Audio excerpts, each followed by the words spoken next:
Breaking news in the mystery disappearance of Nancy Guthrie. The Pima County Sheriff's Office has just confirmed shocking new information about the ransom notes that have haunted this case.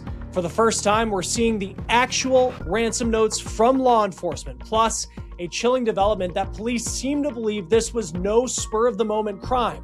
The suspect may have stalked the home, studied the scene, and waited for the perfect moment to strike.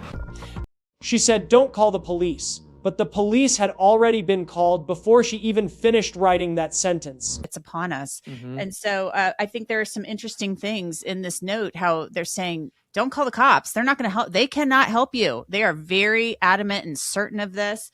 The cops had already been called.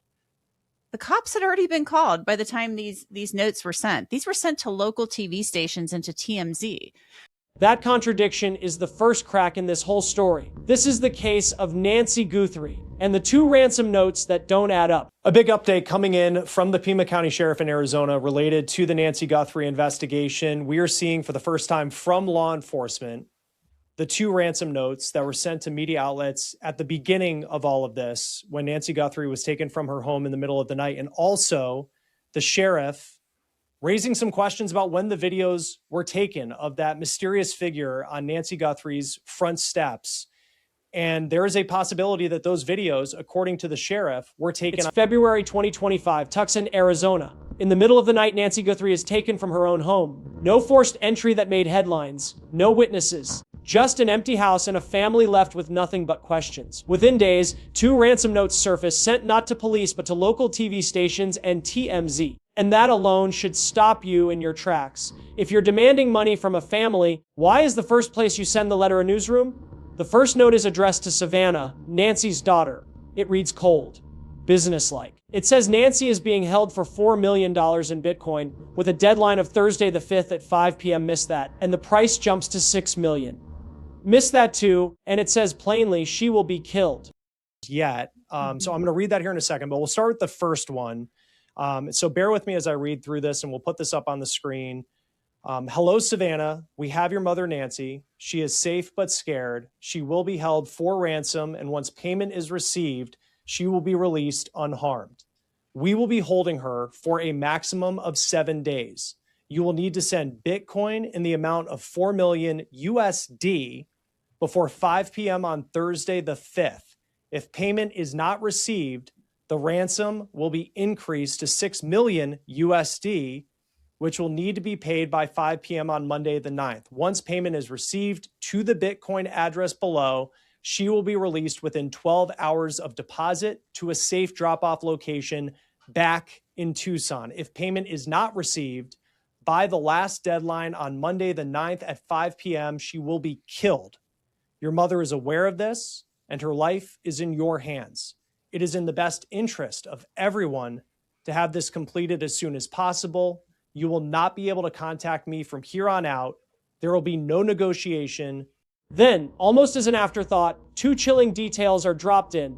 A white smartwatch left on the floor of her bedroom. A floodlight in the backyard destroyed.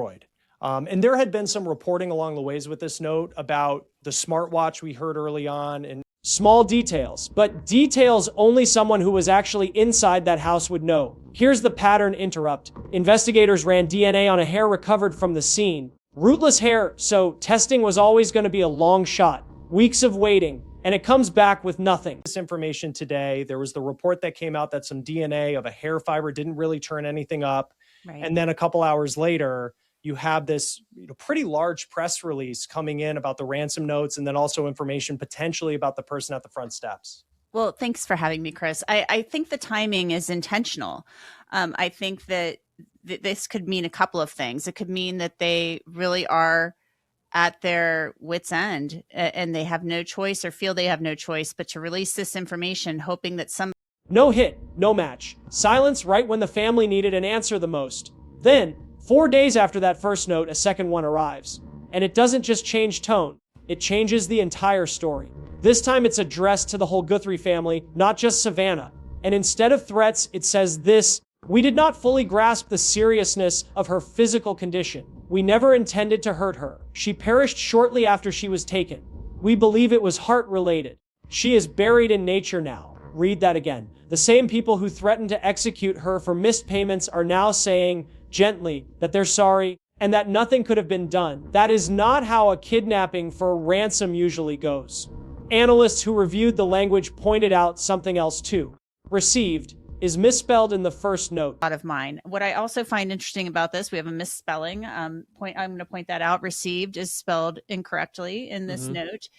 The phrasing in the second note doesn't sound like natural spoken English at all. It sounds constructed, almost like something written to be read, not said. So which one do you believe, the threat or the apology? Because right now, neither one has been confirmed as real.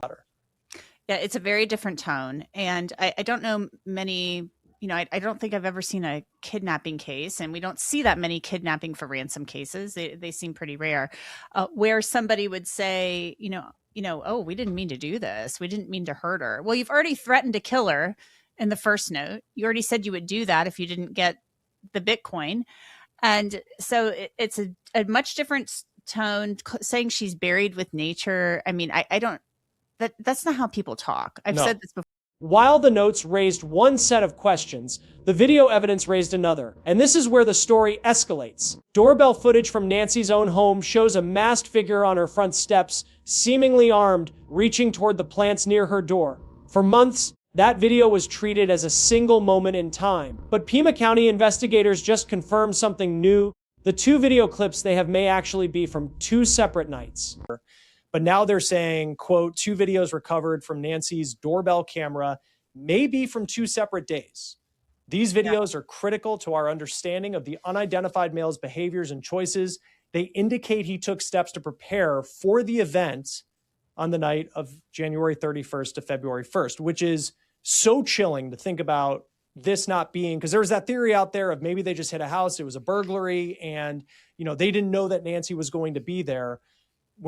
If this actually happened, not one visit. Two, that single detail changes everything. A break in on one impulsive night is one kind of crime. A person coming back a second time to study the same porch, the same angle, the same house is a different kind of crime entirely. That's not panic. That's planning. We see that up close picture of him, the video, and the mustache through the mask. That's a cold operator as far as I'm concerned. It does not seem frazzled at all. The plants, reaching for the plants is obviously a very strange part of this, and makes no sense to me.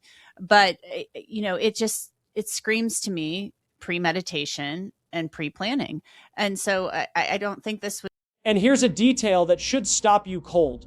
Investigators have said outright they don't believe this was a spur of the moment burglary that went wrong. They believe someone chose this house on purpose and chose Nancy Guthrie on purpose. Now think about who Nancy actually is in all of this. Not a case number, a mother, a woman with documented health conditions, the kind of condition that the second note conveniently points to when it says her death was heart-related. If that note is genuine, someone is using her own vulnerability as the explanation for why she's gone, and as a reason for the family to simply accept it and stop looking. That's not closure. That's someone trying to close a case that was never actually closed. Savannah Guthrie hasn't accepted that. This past week, she stepped away from her usual public role to release a direct, personal video speaking to what investigators believe may be one specific person involved. Not a general plea to the public, but a message aimed at someone she believes might still have a conscience. Her exact words, "It's never too late to do the right thing." Person who she may think actually has some empathy and some heart, while the first person who may have written this first note does not. And so she's hoping that person will their conscience will get to them. And she's saying it's never too late to do the right thing. And she's hoping that person calls in. And she obviously sees that this person, if this is this person who wrote this note. That's not the sentence of someone giving up. That's the sentence of someone who thinks someone out there is still listening. Here's where the case stands right now. No arrest, no suspect named, no confirmation from investigators that either ransom note is authentic. What they have confirmed is this: linguistic experts are actively analyzing the writing patterns, word choice, and tone shifts across both notes, looking for anything that could identify who wrote them. And they've released something else too. A list of behavioral changes they're asking the public to watch for in people around them. Change in the way that somebody acts, that could be a red flag, that maybe they had something to do with this. So I'm just going to read these off. They say a change in mood or displays of anxiety, nervousness, or irritability, a change of physical appearance, hair color or cut, growth or removal of facial hair, etc. Unexplained injuries, cuts on hands, bruises, etc. During the period Nancy was last seen, normal routine changes like missing work, classes, appointments, sudden departures from the area around the time of her disappearance, vehicle cleaning or repairs, unexplained interest or disinterest in Nancy Guthrie's neighborhood, noticeable intense interest or disinterest in the sudden anxiety, unexplained injuries, a sudden disinterest or an unusually intense interest in the investigation itself. In plain terms, they're telling the public somebody already knows something. They're just hoping the guilt gets loud enough that this person finally comes forward. Guthrie. Yeah, and that's what it's going to take. The guilt has to be eating away. If the second note is authentic, buried with nature, I'm sorry, there's nothing you could have done. The guilt has to be eating away at somebody. And that's who they're talking about with what you read before. The changes in behavior, anxiety, sudden interest in Nancy Guthrie's neighborhood, and then it goes away. I mean, the guilt.